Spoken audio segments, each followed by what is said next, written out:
Halo teman-teman, kalian apa kabar? Oh iya, sebentar lagi kita mau UAS nih. Bagaimana persiapan kalian?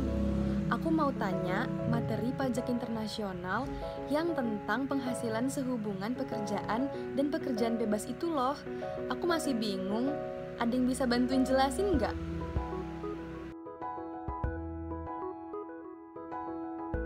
Wah, kebetulan banget, Jel. Kemarin aku baru aja belajar tentang materi itu. Nah, jadi gini, Jel.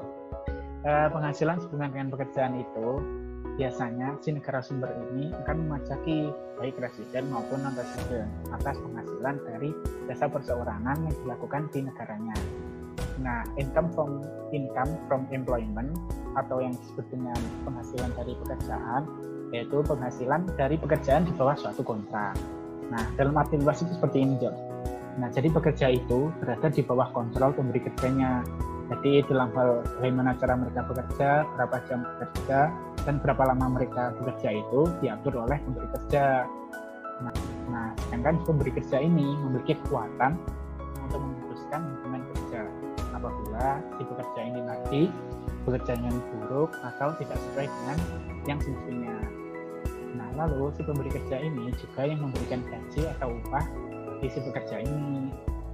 Nah, terus pasal 15 ayat 1 menjelaskan bahwa gaji, upah, dan sejenisnya yang diterima oleh si residen negara R ini dalam rangka pekerjaan hanya dapat dikenakan di negara R, kecuali pekerjaannya itu dilakukan di negara sumber.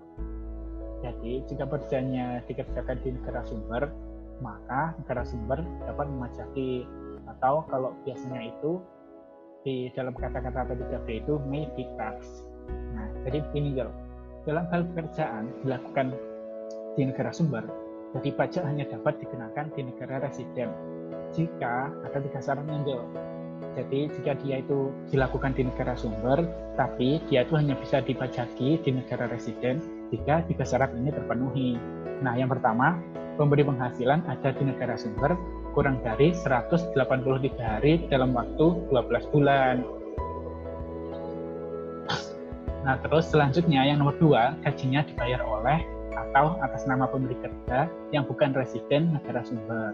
Terus yang ketiga, gaji atau upah tidak timbul dari BUT yang dimiliki oleh si pemberi kerja di negara sumber itu. Nah, jadi yang ketiga ini, gaji atau upah tidak timbul dari BUT yang pemberi kerjanya miliki di negara sumber. Jadi seperti itu, Jel. Nah, sedangkan ketika ketiga syarat ini terpenuhi, maka dari pekerjaan ini hanya dapat dikenakan pajak di negara residen walaupun pekerjaannya dilakukan di negara sumber. Gimana? Kira-kira kamu paham nggak? Aku juga mau tanya dong, kalau untuk penghasilan sehubungan dengan pekerjaan bebas, gimana ya? Minta bantuannya dong.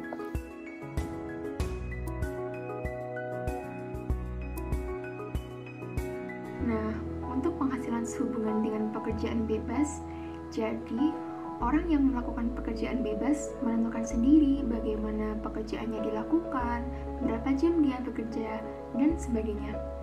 Sejarahnya, pada tahun 2000, Pasal 14 atau Pasal tentang Independent Personal Service DPA model OECD itu dihapus. Oleh karena itu, pemajakan tentang Independent Personal Service akhirnya menggunakan Pasal 7 atau Pasal tentang Laba Usaha DTA model OECD. Berbeda dengan DTA model OECD, pada Pasal 14 ayat 1 DTA model UN dijelaskan bahwa penghasilan yang diperoleh oleh residen negara R dalam hal independent personal service hanya akan dikenakan di negara R, kecuali jika dia mempunyai fixed base di negara S untuk tujuan melaksanakan pekerjaannya, atau jika dia berada di negara sumber lebih dari 183 hari dalam 12 bulan, maka menjadi may be tax di negara sumber. Seperti itu.